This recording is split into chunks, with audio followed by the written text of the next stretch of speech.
Chapter 4. Virtuous Rudeness. When Miss Manners sees the words, "a good cause," she worries. Someone is about to lay claim to being so concerned about humanity as to deserve an exemption from having to treat people well.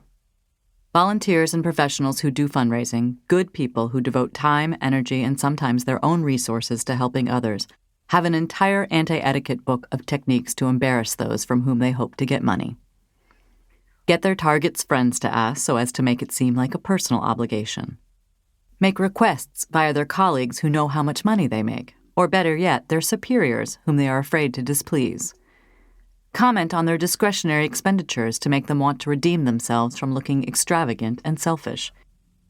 Use children to sell them things they would ordinarily not buy, but will because they don't want to disappoint a child.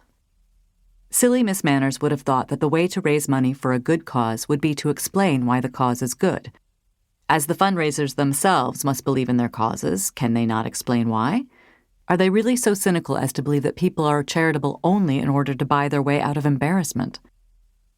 Probably they do come to believe that, but it does not account for the legions of good people who come forward to help when they learn of tragedy, sometimes in places and circumstances remotely different from their own lives.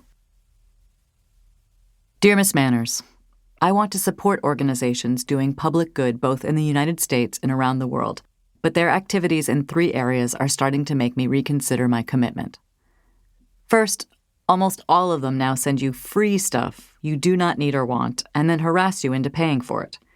For instance, I received 22 calendars and was inundated with greeting cards and wrapping paper. I try to redistribute this stuff to other folks, but most of it ended up in the recycle bin. I now black out my address and mark the package returned to sender. Second, the requests for donations have become constant. There is no pause in the emergency requests for funds. Even thank you acknowledgments contain additional requests. Everything is phrased in hyperbolic language indicating that some form of disaster is imminent if my donation is not sent immediately. These multiple appeals have also been personalized, apparently to make you feel guilty if you do not donate. Finally, there is a proliferation of charitable organizations.